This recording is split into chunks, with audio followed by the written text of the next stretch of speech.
अध्याय 1 यानी कि संख्या पद्धति शुरू कर रहे हैं।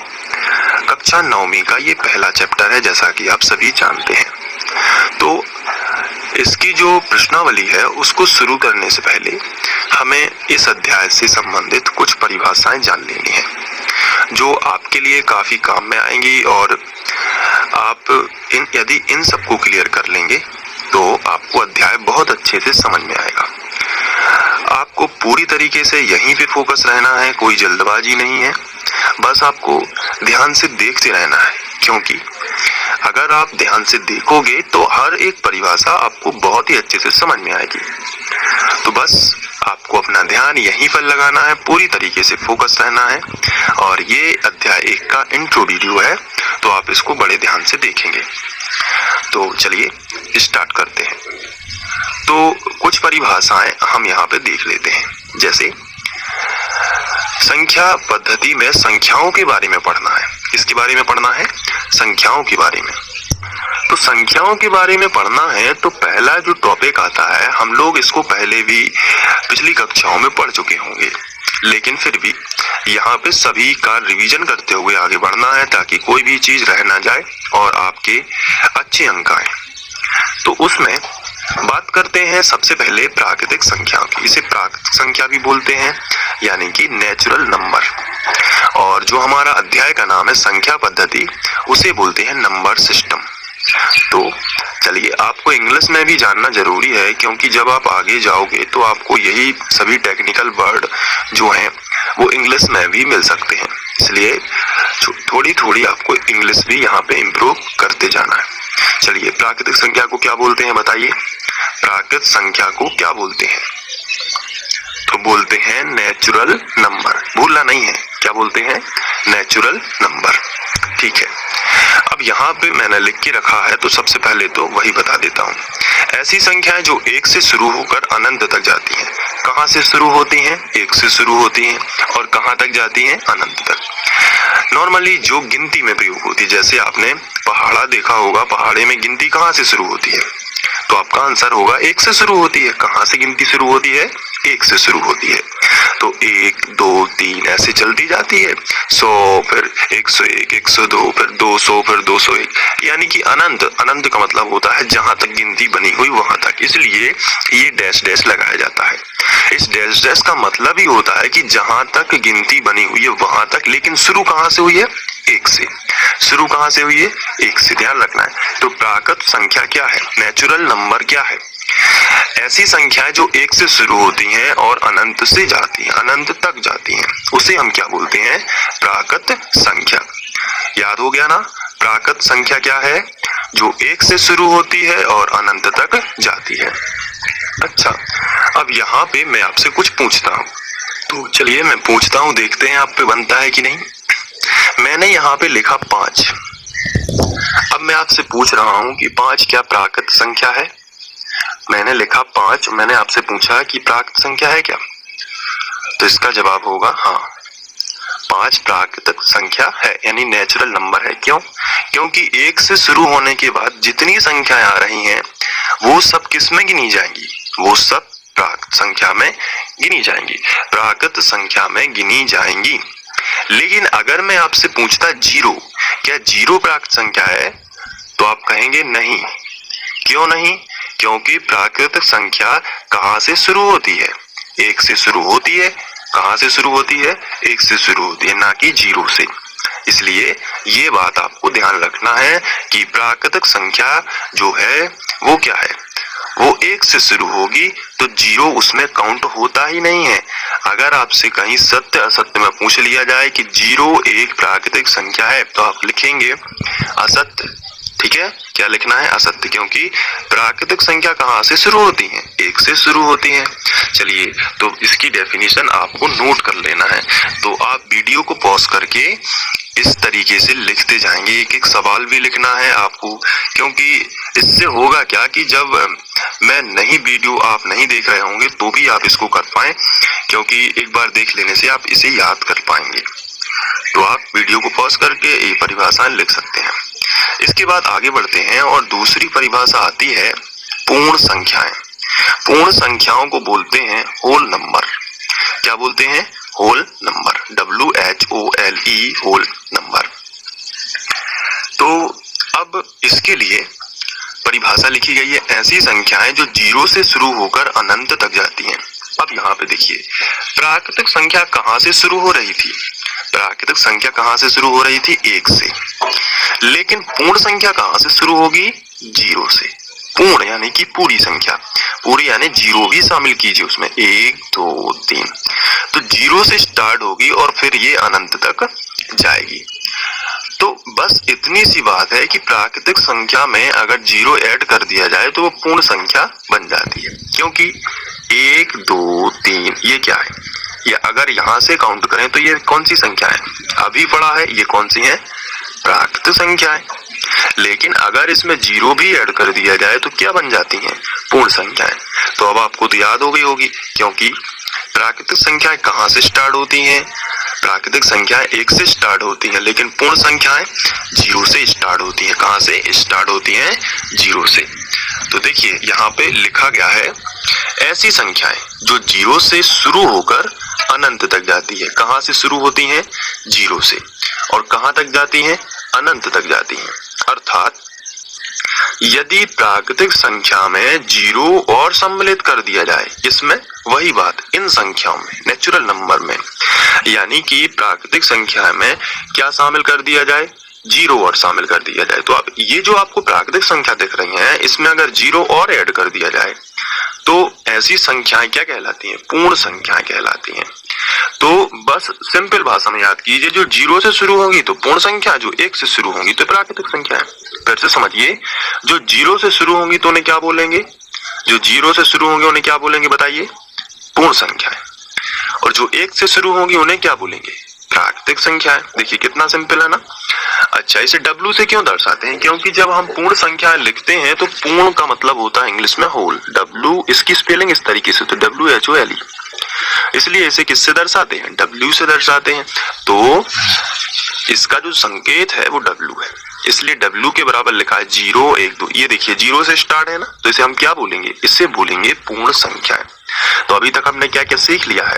अभी तक हमने सीखा है प्राकृतिक संख्याएं 1 से शुरू होती हैं और पूर्ण संख्या 0 से शुरू होती है। बस इतना ही तो सीखा है। चलिए आगे बढ़ते हैं, बात करते हैं परिमेय संख्याओं की। परिमेय संख्याएं क्या है? तो आपने अक्सर देखा होगा बटे वाली संख्या, ऐसी 3/5, 7/3, तो ये है परिमेय संख्याएं।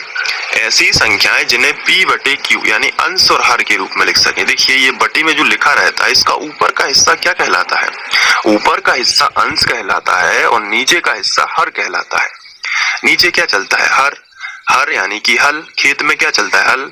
और अंश यानी ऊपर, अंश यानी क्या होगा? ऊपर, और हर क्या होगा? नीचे। इससे अगर हर नीचे है, हल नीचे है, तो अंश कहाँ होगा? इसकी ट्रिक बना लीजिए। नीचे वाला क्या कहलाता है बताइए? नीचे वाला हर और ऊपर वाला अंश। नीचे वाला हर, ऊपर वाला क्या कहलाता है? अंश। इस तरीके से हम इसे जल्दी से याद कर पाएंगे। तो परिमेय संख्याएं क्या है? सबसे पहले तो हम इसे ध्यान देंगे, ऐसी संख्याएं जिन्हें P/Q के रूप में लिख सकते हैं या व्यक्त किया जा सकता है। तो ये बटे के रूप में लिख दी तो ये हो जाएंगी परिमेय संख्या। तो आपके दिमाग में एक प्रश्न आ रहा होगा कि ये इनके बटे में तो कुछ नहीं लिखा है, ये तो ऐसी ही संख्या लिखी है, तो क्या ये परिमेय संख्या है? तो जवाब रहेगा हाँ। कैसे होती हैं आइए समझते हैं। जैसे अगर यहाँ पे सिंपल मैंने 2 लिख दिया, कितना लिख दिया? 2। तो अब आपसे पूछा मैंने कि बताइए क्या एक परिमेय संख्या है? तो आपका अभी अगर आपको समझ में नहीं आया है तो आपका जवाब होगा कि नहीं, ये परिमेय संख्या नहीं है, क्योंकि आप तो जानते हैं कि ऐसी संख्या होती हैं बटे के रूप में जो हो उन्हें ही बोलते हैं परिमेय संख्या। ये क्या है परिमेय संख्या? तो इसका जवाब ये होगा कि ये परिमेय संख्या हो सकती है क्योंकि हम प्रत्येक संख्या के बटे में 1 लिख सकते हैं। तो देखिए ना, ये हो गया अंश और ये हो गया हर। यहाँ तक कि 0 भी, 0 के बटे में भी हम 1 लिख सकते हैं। 0 भी परिमेय संख्या है। ये काफी इंपॉर्टेंट क्वेश्चन है, आपसे पूछा भी गया है। तो देखिए यहाँ पे परिमेय संख्या क्या है? ऐसी संख्या है जिन्हें बटे के रूप में लिखा जा सकता है, यानी कि 3/5, 7/3, 4। तो इस तरीके से अब 4 कैसे परिमेय संख्या होगी? क्योंकि 4 के बटे में हम क्या लिख सकते हैं? 1। देखिए बन गई ना। तो अब आपके दिमाग में ये प्रश्न आ रहा होगा कि करोनी 36 कैसे हुई? ये तो रूट के अंदर है। तो इसका सीधा सा जवाब है कि करणी 36 यानी √36 जो है इसका जो वर्गमूल होता है वो कितना होता है 6। कितना होता है 6। अब 6 के बटे तो 1 लिख सकते हैं, ये पूर्णांक हो गया, और इसके बटे में 1 लिखा तो ये हो गई ना p/q यानी अंश बाहर के रूप में।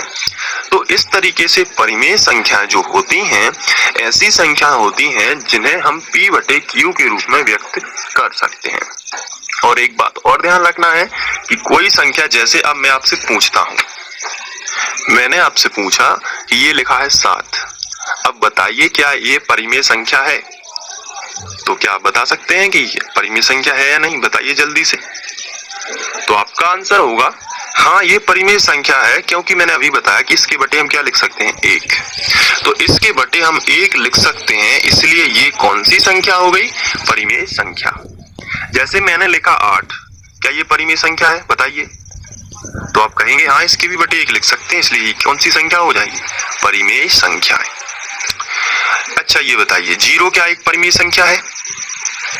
तो मैंने अभी बताया है कि 0, यहाँ तक कि 0 के बटे में भी 1 लिख सकते हैं, इसलिए ये हो गया p और ये हो गया q। कहने का मतलब ये हो गया अंश और ये हो गया क्या? हर। तो अंश बटे हर के रूप में जो हम लिख पाए उसे ही हम क्या बोलने लगते हैं? परिमेय संख्याएं। तो आशा करता हूं कि आप लोग ये समझ गए होंगे कि परिमेय संख्याएं क्या कहलाती हैं। परिमेय संख्या, जैसे मैंने यहाँ पे लिखा √81, क्या ये परिमेय संख्या है? बताइए, क्या ये परिमेय संख्या है?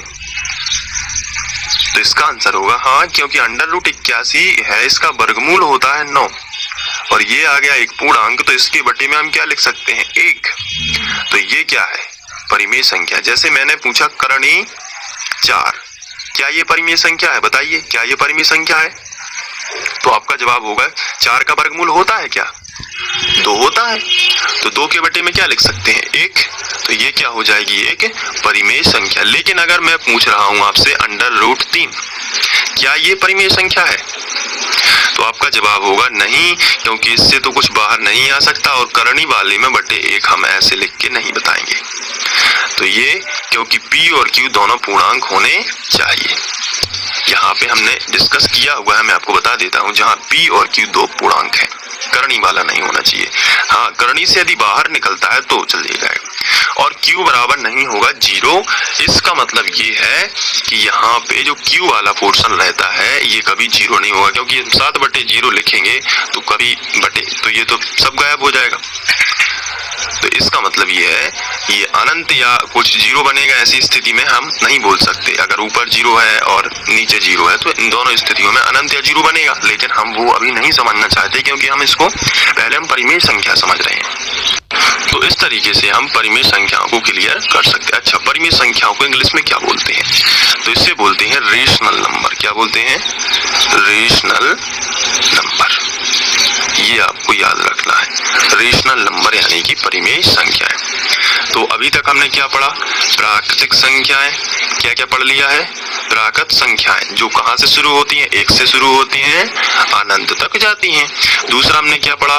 पूर्ण संख्या जो 0 से स्टार्ट होती हैं और अनंत तक जाती हैं। फिर हमने क्या पढ़ लिया है? परिमेय संख्याएं। परिमेय संख्याएं ऐसी संख्याएं जो बटे के रूप में हो या ना भी हो तो बटे 1 लिख सकते हैं, और अगर करणी के भीतर हो तो ऐसी संख्या जो बाहर निकल सके तो फिर उनके बटे 1 लिख सकते हैं, यानी p/q के रूप वाली संख्याएं परिमेय संख्या कहलाती हैं। अब हम पढ़ने वाले हैं अपरिमेय संख्याओं के बारे में। तो देखते हैं अपरिमेय संख्याएं, इन्हें हम बोलते हैं इर्रेशनल नंबर। अपरिमेय संख्या यानी इर्रेशनल नंबर, ऐसी संख्याएं जिन्हें p/q के रूप में व्यक्त नहीं किया जा सकता। परिमेय क्या थी? जिन्हें p/q के रूप में व्यक्त किया जा सकता है। तो अपरिमेय क्या होगी? जिन्हें p/q के रूप में व्यक्त नहीं किया जा सकता। जैसे पाई। पाई एक, देखिए यहाँ पे कई बार पूछा गया है कि पाई कौन सी संख्या है, तो याद रखना है ये कौन सी? अपरिमेय। अपरिमेय।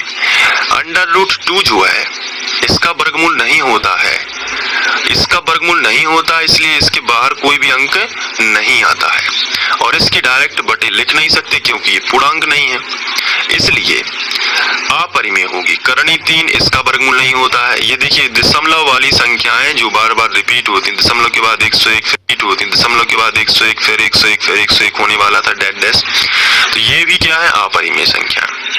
पाई का मान भी होता है 3.14, कुछ बहुत स्थानों तक होता है, लगभग 50 स्थानों तक या उसके, मतलब इसका तो अनंत है, लेकिन यहाँ पे दशमलव के बाद ये संख्या बढ़ती जाती है, तो इसलिए दशमलव लग गया है, तो ये अपरिमेय संख्या होगी।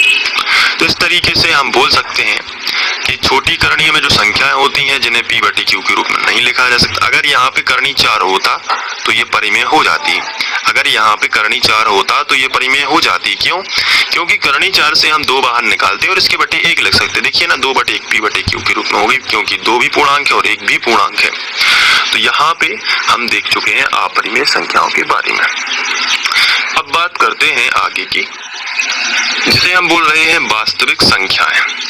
इसे बोलते हैं रियल नंबर। वास्तविक को क्या बोलते हैं? Real number. अब ये रियल नंबर क्या है? इसमें सभी परिमेय तथा अपरिमेय संख्याओं के सम्मिलन से प्राप्त, यानी कि हम इसमें परिमेय संख्या यानी बटे वाली संख्याएं भी शामिल कर रहे हैं और रूट वाली संख्या या दशमलव वाली संख्याएं भी यदि शामिल कर दें, सभी प्रकार की संख्याएं जो हैं उन्हें हम क्या बोलते हैं? उन्हें हम बोलते हैं परिमेय संख्या। अब तो वास्तविक संख्या क्या है? सभी परिमेय संख्याएं तथा अपरिमेय संख्याओं के सम्मिलन से, यानी हमने परिमेय भी जोड़ दिया और अपरिमेय भी जोड़ दिया, दोनों के सम्मिलन से जो संख्याएं प्राप्त हो रही हैं उसे ही हम क्या बोलते हैं? वास्तविक संख्याएं। अच्छा, इसे आर से दर्शाते हैं। क्यों दर्शाते हैं? क्योंकि इसका नाम ही है रियल नंबर, तो पहला वर्ड ले लिया हमने आर, तो इसे किससे दर्शा रहे हैं? आर से दर्शा रहे हैं। तो आर में हमने बता दिया कि देखिए यहाँ पे ये सभी परिमेय संख्याएं हैं। ये सभी कौन सी संख्या है? परिमेय, क्योंकि इनके बटे हम क्या लिख सकते हैं? 1 लिख सकते हैं। 0 भी क्या है? एक परिमेय संख्या है। 0 परिमेय संख्या क्यों है? क्योंकि इसके बटे हम क्या लिख सकते हैं? 1 लिख सकते हैं। अंडर रूट ये अपरिमेय संख्या, क्योंकि इसका वर्गमूल नहीं निकलता, और करणी 3 भी अपरिमेय संख्या है, क्योंकि इसका भी वर्गमूल नहीं निकलता। तो देखिए ना, ये हो गई परिमेय और ये हो गई अपरिमेय, दोनों को मिला दिया तो क्या बन गई? वास्तविक संख्या। तो इसकी डेफिनेशन यदि कभी पूछी जाए तो परिमेय और अपरिमेय दोनों को मिला दीजिए तो क्या बन जाएगी? वास्तविक संख्या, यानी कि रियल नंबर। तो ये हो गई। इसके बाद हम बात करते हैं छोटे छोटे टॉपिक्स जो आपने पिछली कक्षाओं में पढ़े हुए हैं, लेकिन इनको यहाँ पे बात करना थोड़ा सा इम्पोर्टेंट हो जाता है, क्योंकि चूंकि जो हमारे जो सब यहाँ पे जो चैप्टर का नाम है वो है संख्या पद्धति, यानी कि नंबर सिस्टम। अब नंबर सिस्टम नाम है तो हमें सभी प्रकार की संख्याएं पता होनी चाहिए। भले ही हम पहले पढ़ चुके हैं, लेकिन यहाँ पे हम एक शुरुआत कर रहे हैं जहाँ पे हमें सब चीजें पता होनी चाहिए। तो आइए देख लेते हैं इसके बाद छोटी छोटी बातें कौन सी हैं। जैसे सम संख्याएं, तो आप सभी जानते हैं कि ऐसी संख्याएं जो 2 से पूर्णतः विभाजित हो जाती हैं। जैसे 2 से 2 विभाजित हो गया, 2 दूनी 4, 2 तिया 6, 2 चौके 8, तो 2 से सभी विभाजित हो गई, इसलिए इन्हें बोलते हैं सम संख्याएं। विषम संख्याएं क्या है? ऐसी संख्याएं जो 2 से पूर्णतः विभाजित नहीं होती, उन्हें हम विषम संख्या कह लेते। तो ये हम लोग पढ़ भी चुके हैं, लेकिन फिर भी देखिए, जैसे 1, 3, 5, 7, 3 2 से विभाजित नहीं होगी, क्योंकि 2 की जो टेबल होती है उसमें 3 आता ही नहीं है, 2 की टेबल में 5 आता ही नहीं है, 7 भी नहीं आता, तो पूर्णतः तो विभाजित नहीं होगी, शेष फल बच जाएगा। तो इस तरीके से सम और विषम संख्याएं। अब बात करते हैं अभाज्य संख्याओं की। ये भी हम लोग पिछली कक्षाओं में पढ़ चुके होंगे, और नहीं भी पढ़ा है तो कोई टेंशन लेने वाली बात नहीं है, आप टेंशन बिल्कुल भी ना लीजिए। यहाँ पे देखिए सब क्लियर हो जाएगा। ऐसी संख्याएं जो 1 से तथा संख्या स्वयं के अलावा किसी अन्य संख्या से पूर्णतः विभाजित नहीं होती, संख्या स्वयं या 1, इसे ही हम बोलते हैं अभाज्य। जैसे यहाँ पे देखते हैं 2 खुद से विभाजित हो जाएगी या 1 से विभाजित होगी, 1 दूनी 2। जैसे 3 1 तिया 3 या 3 एकम 3, और दूसरी संख्या से विभाजित नहीं कर पाएगी। जैसे 5 1 पंचे 5, 1 से विभाजित होगी 5 बार, और 5 स्वयं से 5 एकम 5। 7, अब 7 जो है 1 से विभाजित हो जाएगा 7 बार, और 7 स्वयं से ही 1 बार। इसी तरीके से 2 3 5 7, तो ये होगी अभाज्य संख्या। यहाँ पे एक छोटी सी बात नोट कर लीजिए, संख्या 1 ना तो भाज्य होती है और ना ही अभाज्य। इसे एक जो है ये आपसे पूछा जा सकता है, संख्या 1 जो है ना तो भाज्य है ना ही अभाज्य है।